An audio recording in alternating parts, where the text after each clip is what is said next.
আপনারা দেখছেন আল Medina TV, সত্য ও সুন্দরের কথা বলে। সুতরাং আমি তোমাদেরকে একটা বিষয় আশ্বস্ত করতে চাই, স্বপ্নটাকে একটু বড় করে সামনের দিকে আগানোর জন্য তোমরা সিদ্ধান্ত গ্রহণ করো। আমরা তোমাদের ভাই হিসাবে, আমরা তোমাদের ছোটখাটো অভিভাবক হিসাবে যখন যেটা করা প্রয়োজন আমরা তোমাদের জন্য তা করবো ইনশাআল্লাহ। আরো অসংখ্য ছাত্রছাত্রী আমাদের, বিশেষ করে প্রিয় বাউফলের যারা জিপিএ 5 পেয়েছে, গোল্ডেন পেয়েছে, কৃতিত্বের সাথে উত্তীর্ণ হয়েছে, আজকের প্রোগ্রামের মাধ্যমে আমরা তাদের কাছেও বাউফল উন্নয়ন ক্লাবের পক্ষ থেকে আন্তরিক শুভেচ্ছা, অভিনন্দন, কৃতজ্ঞতা এবং তাদের অভিভাবক শিক্ষক মন্ডলীর প্রতিও আমরা অকৃত্রিম ভালোবাসা, অভিনন্দন, সম্মান এবং শ্রদ্ধা নিবেদন করতে চাই। একই কথা তাদের জন্য আমরা বলতে চাই যে বাউফল উন্নয়ন ফোরাম শুধুমাত্র অভিনন্দন এবং দোয়ার মাধ্যমে আমরা শুরু করতে চাই তোমাদেরকে নিয়ে। আমরা যাত্রা আজকে তোমাদের নিয়ে শুরু করলাম, আমরা আরো বহুদূর পৌঁছতে চাই। সুতরাং হতাশ হওয়ার কোনো কারণ নেই, তোমাদের জন্য উন্মুক্ত করা আছে আমাদের এই দরজাগুলো। আগামী দিনের উচ্চ শিক্ষার দ্বার, আমাদের প্রিয় বাউফল সম্পর্কে যে কথা আছে যে বাউফল মানে হচ্ছে কি এলাকা? শিক্ষিত এলাকা, শিক্ষিত জনপদ। এই জনপদকে আমরা শুধু শিক্ষিত জনপদ করবো না, আমরা একটা স্লোগান ঠিক করেছি, প্রত্যাশিত বাউফল, কাঙ্ক্ষিত নেতৃত্ব। আমরা এই কাঙ্ক্ষিত নেতৃত্ব এখান থেকে আগামী দিনে তৈরি করব, যা গোটা বাংলাদেশের মধ্যে এটা একটা মডেল হবে ইনশাআল্লাহ। সেই জন্য আমি আজকের এই কৃতি শিক্ষার্থী বন্ধুদেরকে বলবো, আমাদের লাইফে একটা হবে এইম, আর একটা হবে সাবিং, একটা হবে লক্ষ্য, আর একটা হবে উপলক্ষ্য। আমার জীবনের লক্ষ্য হবে আল্লাহ তাআলার সন্তুষ্টির জন্য কাজ করা এবং আখিরাতের সাফল্য, আর উপলক্ষ্য হবে সেই আল্লাহর সন্তোষ লাভের জন্য, সেই দুনিয়া এবং আখিরাতের সফল হওয়ার জন্য আমি এমন একটা উপলক্ষ্য গ্রহণ করব যেটার মধ্য দিয়ে আমি আল্লাহর রেজামন্দি হাসিল করতে পারি। জীবনের প্রত্যেকটি ধাপে তোমরা সফল হবা, সেটি এইচএসসি থেকে শুরু করে পরবর্তী উচ্চতর শিক্ষা, পরবর্তী কর্মজীবন, সাফল্যমণ্ডিত হোক তোমাদের সকল জীবন। বাউফল উন্নয়ন ফোরাম তোমাদের পাশে থাকবে। ওয়ালা তাফরাহু বিমা আতাকুম, আবার তুমি তোমার পছন্দ মতো কিছু জিনিস পেয়ে গেছো, কিছু জিনিস পেয়ে গেছো, অর্জন হয়ে গেছে, তোমার প্রত্যাশার আলোকে হয়েছে। ওয়ালা তাফরাহু, তুমি আনন্দে ফেটে পড়ো। আর মনে রাখতে হবে, দুনিয়ার প্রত্যেকটি অর্জনই একটা সিঁড়ি মাত্র। এরকম অসংখ্য সিঁড়ি তোমাকে পরবর্তীতে পার করতে হবে, সেটার জন্য এটা একটা সহায়ক। যদি আগামীর দিনটাকে পেতে চাও আলোয় ভরা, পিছনে আজকে সবচেয়ে বড় কংগ্রেচুলেট পাওয়ার অধিকার কিন্তু হচ্ছে তোমাদের অভিভাবক, তোমাদের অভিভাবিকা। আমি আমার বাবাকে কলেজে হেঁটে যেতে দেখেছি, আর সেই বাবাকেই দেখেছি যাওয়ার সময় আমাদের বাজারে রিক্সাওয়ালাকে, তখন 25 টাকা 20 টাকা ভাড়া ছিল বাউফল মাদ্রাসায় যেতে, উনি অগ্রিম ভাড়া দিয়ে রেখে গেছেন তার কাছে যে আমার ছেলে এখান দিয়ে যখন যাবে আপনি তখন আমার ছেলেটাকে রিক্সা করে নিয়ে যাবেন। আমি রিক্সাওয়ালাকে জিজ্ঞেস করেছি যে আমার বাবা কিভাবে গেছেন, বলছে আমি তো স্যারকে দেখেছি যে ক্ষেতের ভিতর দিয়ে, অর্থাৎ আমাদের তো গ্রামের ক্ষেতের ভিতরে শিলা থাকে, যেটা কোলা বা শিলার ভিতর দিয়ে তিনি হেঁটে চলে গেছেন, আর যাওয়ার সময় আমাকে 25 টাকা দিয়ে গেছেন আমি যেন আপনাকে রিক্সা নিয়ে যাই। আমাদের সেই বাবা মারা কিন্তু আমাদেরকে বড় করেছে। আমি তোমাদেরকে কৃতজ্ঞতা জানাই, আমাদের সে সকল বাবা মা যারা অনেক কষ্ট করেছে। তোমরা হয়তো কতদিন চোখে পানি ফেলেছ আল্লাহর কাছে আমি জানি না, কিন্তু তোমাদের বিশ্বাস রাখতে হবে তোমাদের কৃতিত্বের পিছনে তোমাদের বাবা মা শুধু পকেটের টাকা না, তাদের শরীরে ঘাম আছে, তাদের চোখে পানি আছে, চোখের পানিতে তাদের জায়নামাজ দিতেছে। আবার তোমরা কিছুই জানো, তোমরা রাতে হয়তো ঘুমাইছো, তোমাকে ঘুম করে রেখে তোমাদের বাবা মা তোমাদের জন্য চোখে পানি ফেলেছে, তার ফসল হচ্ছে। পাশাপাশি আমি তোমাদের শ্রদ্ধেয় শিক্ষক মন্ডলী, আমার শ্রদ্ধেয় শিক্ষকদেরকে আমি এখন স্মরণ করি, তোমাদের শিক্ষকদেরকেও তোমরা স্মরণ করতে হবে, স্মরণে রাখতে হবে। আমাদেরকে রাত 2টা 3টার সময় গিয়ে আমাদের শিক্ষক মন্ডলী আমাদেরকে জাগিয়ে দিতেন, উঠাতেন, বলতেন এখন শুধু পড়া না, এখন নামাজ আদায় করতে হবে, সালাত পড়তে হবে, আল্লাহর কাছে সাহায্য চাইতে হবে। এমন শিক্ষক এখন পিঠে পিঠে বাংলাদেশে খুঁজে পাওয়া খুবই কঠিন। আমি আমার প্রিয় বাউফলের, আমার ধান্দি মাদ্রাসা, আমার বেগুদাস মাদ্রাসা, যেখান থেকে আমি পড়াশোনা করেছি, যারা আমাকে পিটিয়ে মানুষ করেছে, এখনকার যুগে আমি পত্রিকায় দেখি যে কাউকে কোনো বাচ্চাকে পিটানো হয়েছে, বাবা মা কোর্টে গিয়ে মানে থানায় গিয়ে মামলা করেছে, বা বাচ্চারা গিয়ে মামলা দিয়েছে। আর আমি এখনো গর্ব করি, আমার যতটুকু সুন্দর তেলাওয়াত, আমি তাতে তৃপ্ত নই, যতটুকু আছে এর জন্য আমার পিঠে কত বেতের বাড়ি আছে আমি তার নিজের হিসাব জানি। আমি আমার সেই শিক্ষক এখনো বেঁচে আছে। আমার সুযোগ হয়েছে তার সামান্য চোখের চিকিৎসার সহযোগিতা দেওয়া আমার স্ত্রীর মতো। আমি আমার সেই শিক্ষককে পেলে এখনো জড়িয়ে দেওয়ার চেষ্টা করি। আমার স্ত্রী তাকে স্যার বলে ডাকে। আমার সেই হুজুরে চোখের পানি ফেলেন, বলেন যে তোমার ওয়াইফ যখন আমাকে স্যার ডাকে, আমার মনে হয় পৃথিবীতে আমার শিক্ষক হওয়াটা সফল এবং সার্থক হয়েছে, আমার আর কিছু চাওয়া পাওয়া না। সুতরাং শিক্ষকদের ভূমিকাকে আমরা আজকে স্মরণ করছি। আমরা শ্রদ্ধাভাজন শিক্ষকদের জন্য উত্তম যা কামনা করছি, যারা তোমাদেরকে দিক দিক করে বলেছেন, কষ্ট করেছেন। তাদের জন্য তোমরা দোয়া করবা, আমরা তাদের জন্য দোয়া করি। আল্লাহ তাআলা তাদেরকেও যেন দুনিয়ায় সম্মানিত করেছেন, পরকালের জন্য আল্লাহ তাআলা তাদেরকে সম্মানিত করেন। প্রিয় ছাত্রছাত্রী, শিক্ষার্থীরা, দ্বিতীয় কথা হচ্ছে সূরা হাদীদের 23 নম্বর একটি আয়াত আছে। 23 নম্বর আয়াতটি আমাদের জন্য, তোমাদের জন্য অত্যন্ত গুরুত্বপূর্ণ। এটা মুখস্থ রাখতে হবে, মুখস্থ করতে হবে। অর্জন এবং বিসর্জন দুটো শব্দ আছে। একটা হচ্ছে অর্জন আমাদের হয়, আলহামদুলিল্লাহ। আবার কোনো কোনো সময় আছে আমাদের অর্জন হয় না, বিসর্জন করতে হয়, ওটা ছেড়ে দিতে হয়, ওটা না পেলেও আমার আফসোসের মধ্যে থাকার অসুবিধা। আজকে আমি দেখলাম, অনলাইনে দেখলাম যে তার আশানুরূপ রেজাল্ট না হওয়ার কারণে সে আত্মহত্যা করেছে। এটা প্রকৃতপক্ষে আমাদের দেশের শিক্ষা ব্যবস্থারই একটা বড় ধরনের ত্রুটি, যে আমরা তাকে বোঝাতে ব্যর্থ হয়েছি যে এই একটি ফলাফলই মানুষের জীবনে সবকিছু নয়। আল্লাহ তাআলা সেই কথাই সূরা হাদীদের 30 নম্বর আয়াতে বলেছেন, লিকাইলা তাসাউ আলা মা ফাতাকুম ওয়ালা তাফরাহু বিমা আতাকুম। আল্লাহ তাআলা বলেন, যদি তোমাদের কোনো দুঃখ দুর্দশা, তোমাদের কোনো অপ্রত্যাশিত কোনো বিষয়, তোমার অপছন্দনীয় কোনো বিষয় যদি তোমাদের সামনে চলে আসে, তাহলে তোমাদের হতাশ হয়ে ভেঙে পড়ার কোনো কারণ নেই। ভেঙে পড়া বৈধ নয়, জায়েজ।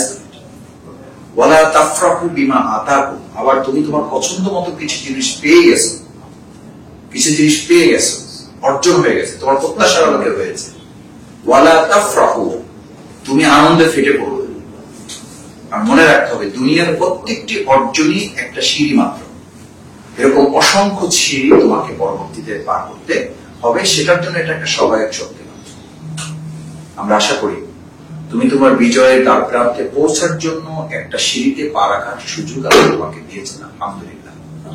এখন চেষ্টা করতে হবে পরবর্তী সিঁড়িগুলো অতিক্রম করার জন্য এই সিঁড়িটাকে যথাযথভাবে কাজে লাগানোর জন্য আমাদের প্রচেষ্টা চালানো। চতুর্থ কথা হচ্ছে, প্রিয় শিক্ষার্থীরা, যে ধাপ তোমরা অতিক্রম করেছো, এর পরের ধাপটা আরেকটু গুরুত্বপূর্ণ।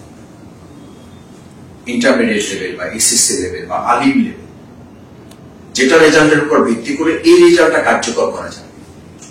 এখন যে রেজাল্ট তুমি করেছো, এই রেজাল্টটা পরবর্তী রেজাল্টটাকে রিফ্লেক্ট করবে। আমি এটা এভাবে অনেক সময় বলে থাকি যে তুমি এখন একটা লাইট সেট করেছো, মানে একটা বাল্ব সেট করেছো। ইন্টারমিডিয়েট বা আলিম বা এইচএসসি রেজাল্ট এটার সাথে কারেন্ট বা বিদ্যুৎ সংযোগ স্থাপন করবে, ওটা জ্বলবে। এই জ্বালানোর কাজটা হচ্ছে ইন্টারমিডিয়েট লেভেল, যে জ্বালানোর মধ্য দিয়ে পরবর্তী ধাপটা তুমি অতিক্রম করতে পারো।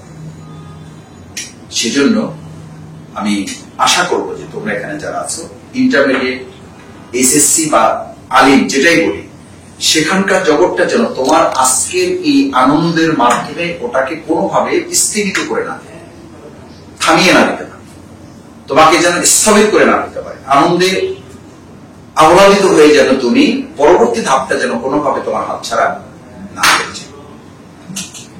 পঞ্চম কথা হচ্ছে, এখানে যারা আছে আমি তোমাদেরকে আশ্বস্ত করতে চাই, সামাজিক যোগাযোগ মাধ্যমে আমাদের এই কথাগুলো পৌঁছবে আশা করি, এবং তার মধ্য দিয়ে আজকে যারা এখানে উপস্থিত হয়েছে, আরো অসংখ্য ছাত্রছাত্রী আমাদের, বিশেষ করে প্রিয় বাউফলের যারা জিপিএ 5 পেয়েছে, গোল্ডেন পেয়েছে, কৃতিত্বের সাথে উত্তীর্ণ হয়েছে। আজকের প্রোগ্রামের মাধ্যমে আমরা তাদের কাছেও বাউফল উন্নয়ন ফোরামের পক্ষ থেকে আন্তরিক শুভেচ্ছা, অভিনন্দন, কৃতজ্ঞতা এবং তাদের অভিভাবক শিক্ষক মন্ডলীর প্রতিও আমরা অকৃত্রিম ভালোবাসা, অভিনন্দন, সম্মান এবং শ্রদ্ধা নিবেদন করতে চাই। একই কথা তাদের জন্য আমরা বলতে চাই যে বাউফল উন্নয়ন ফোরাম শুধুমাত্র অভিনন্দন এবং দোয়ার মাধ্যমে আমরা শুরু করতে চাই তোমাদেরকে নিয়ে। আমরা যাত্রা আজকে তোমাকে নিয়ে শুরু করলাম, আমরা আরো বহুদূর পৌঁছতে চাই এবং সেই পৌঁছাটা শুধু বাংলাদেশ পর্যন্ত সীমাবদ্ধ নয়। আমরা তোমাদেরকে একটু সাহসী দিতে চাই। আমার ভালো মনে আছে, যখন মিডভিলেজ মাদ্রাসায় আমি পড়ি, দাখিলে পড়ি, তখন আমার প্রিয় সংগঠন বাংলাদেশ ইসলামী ছাত্র শিবির, আমার ভাইয়েরা আমাকে বলেছিল যে তোমাকে কিন্তু অনেক বড় বিশ্ববিদ্যালয়ে পড়তে হবে। কি অনেক বড় বিশ্ববিদ্যালয়ে পড়তে হবে, এটা আমি যখন এসএসসি পাশ করেছি, অর্থাৎ দাখিল পাশ করেছি, তখন আমার মাথা পর্যন্ত এটুকু ছিল যে আমি দাখিল পড়বো, আমিন পড়বো, ফাজিল পড়বো, কামিল পড়বো, এরপরে শেষ। তখন পর্যন্ত বিশ্ববিদ্যালয় আমার মাথায় ছিল না। মাথায় কিন্তু আমার এই প্রিয় সংগঠন দিয়েছে, আমাদের এই প্রিয় কাফেলা দিয়েছে। সুতরাং আমি তোমাদেরকে একটা বিষয় আশ্বস্ত করতে চাই, স্বপ্নটাকে একটু বড় করে সামনের দিকে আগানোর জন্য তোমরা সিদ্ধান্ত গ্রহণ করো। আমরা তোমাদের ভাই হিসাবে, আমরা তোমাদের ছোটখাটো অভিভাবক হিসাবে যখন যেটা করা প্রয়োজন আমরা তোমাদের জন্য তা করবো ইনশাআল্লাহ। এবং তোমাদেরকে আশ্বস্ত করতে চাই শুধু মুখের কথা নেই, তোমরা এরপরে বিশ্ববিদ্যালয়ে ভর্তি হওয়ার জন্য বাংলাদেশে যত ভালো কোচিং আছে, আলহামদুলিল্লাহ, অহংকার মাফ করুক আল্লাহ তাআলা, আমাদের অহংকার হিসাবে না নেন। বাংলাদেশের মানুষের কাছে আমরা অহংকার প্রকাশ করছি না, বাউফলবাসীর কাছে আমরা অহংকার প্রকাশ করছি না, বরং আনন্দের সাথে জানাচ্ছি যে আমরা চেষ্টা করে বাংলাদেশের বিশ্ববিদ্যালয়গুলো ভর্তির যত ভালো কোচিং আছে, যেখান থেকে সহায়ক শক্তি হিসাবে তোমার চেষ্টার পাশাপাশি বাংলাদেশের সমস্ত কোচিং গুলোর সাথে বাউফল উন্নয়ন ফোরামের একটা আন্তরিক সম্পর্ক আছে। আমরা চাইলেই তোমাদেরকে সেখানে ভর্তি করে দিতে পারবো। ঢাকা বিশ্ববিদ্যালয়ের জন্য সবচেয়ে ভালো কোচিং, সেখানে আমরা তোমাকে ভর্তি করে দিতে পারবো। মেডিকেলের জন্য সবচেয়ে ভালো কোচিং, আমরা তোমাকে সেখানে ভর্তি করে দিতে পারবো। বুয়েটের জন্য সবচেয়ে ভালো কোচিং, আমরা তোমাকে ভর্তি করে দিতে পারবো। অন্যান্য বিশ্ববিদ্যালয়ের কথা তো আর একটার পর একটা বললে সময় চলে যাবে। প্রত্যেকটা বিশ্ববিদ্যালয় আলহামদুলিল্লাহ আমাদের ভাইয়েরা, এবং আমি আজকে এই 3 দিনে বোধহয় রেটিনা, ফোকাস সহ কয়েকটা কোচিং এ আমাকে 20 থেকে 25 জনকে ভর্তি করেছে। তার মধ্যে প্রশাসনের লোক আছে এবং এখন আমাদেরকে যারা শেষ করার জন্য কাজ চালিয়ে যাচ্ছে, যে আমাদেরকে নির্মূল করে ফেলবে, আমাদের সেই তাদের ভাষায় প্রতিপক্ষ দল আর কি, যারা এখন যারা বাংলাদেশ পরিচালনা করছে, তাদের অন্তত 5 জনকে আমি ভর্তি করেছি। আমি জিজ্ঞেস করেছি যে এটা তো একটু ভিন্ন ধর্মের প্রতিষ্ঠান, এখানে কিন্তু একটু আসলে নামাজ কালাম, বলছে মাসুদ কোনো অসুবিধা নেই, আমি আমার মেয়েকে বলে দেবো পর্দা করবে, নামাজ পড়বে। মানে কোচিং এর জন্য সে প্রয়োজনে নামাজ পড়বে, কোচিং ভালো এই জন্য সে প্রয়োজনে তার মেয়েকে পর্দা করার জন্য বলে দেবে, তারপরও আমি যেন তার মেয়েকে এখানে ভর্তি করে দিই। প্রশাসনের লোক আজকে, আমি নাম বলছি না এই জন্য, তার সিকিউরিটি ইস্যুতে আমি বললাম যে আপনি ভর্তি করবেন, দেখেন কিন্তু পরে কিন্তু যদি এটা জানাজানি হয় যে আপনার ছেলে বা আপনার মেয়ে এই কোচিং থেকে পড়াশোনা করে ঢাকা বিশ্ববিদ্যালয়ে ভর্তি হয়েছে, আপনার কিন্তু অসুবিধা হইলে তা আপনি আবার মন খারাপ করেন, বুঝলেন? আসলে আপনাদের তো আমার ছেলে বড় হওয়া দরকার, আর শুধু বড় হওয়ার জন্য আমি আপনাদের এখানে দিচ্ছি না। আলহামদুলিল্লাহ, এটা আমাদের জন্য গর্বেরই বলতে হবে। এবং উনি নিজেই বলছেন যে আমি এখানে শুধু আমার ছেলেকে বা আমার মেয়েকে আপনার এখানে শুধু পড়াশোনার জন্য দিচ্ছি, আমি জেনে বুঝিয়ে দিচ্ছি যে আমার ছেলে এখানে পড়াশোনাও করবে এবং আপনাদের তত্ত্বাবধানে থাকলে সে ইসলামের আদর্শ সম্পর্কে সে জানা বুঝা এবং প্র্যাকটিস করার সুযোগ এখান থেকে পাবে। আলহামদুলিল্লাহ, আমি তোমাদেরকে আগাম দাওয়াত দিয়ে রাখছি। কোচিং খুব ভালো অর্থে ব্যবহৃত হয় না, আবার এটা ছাড়া তো এখন আমাদের অনেক কিছু চলেও না। সেই সুযোগটুকুর জন্য যা সহযোগিতা প্রয়োজন আমরা 5ম নাম্বার এটা বলে শেষ করতে চাই। আমরা 6ষ্ঠ ধাপে তোমাদেরকে আরেকটা কথা বলতে চাই। আমি বাউফলের অন্তত এই পর্যন্ত বাউফল উন্নয়ন ফোরামের মাধ্যমে কমপক্ষে 15 জনকে আমরা মিশরে পাঠিয়েছি, আমরা তুরস্কে পাঠিয়েছি, আমরা লন্ডনে পাঠিয়েছি। যে যেভাবে সহযোগিতা চেয়েছে, যে আমরা লন্ডনে যেতে চাই, আমার ছেলেটা ব্যারিস্টারি পড়তে চাই, বলছে ঠিক আছে কি লাগবে বলেন, আমরা সাধ্যমতো সহযোগিতা করছি। ভবিষ্যতে এটা চলমান থাকবে ইনশাআল্লাহ। স্বপ্ন বড় বড়।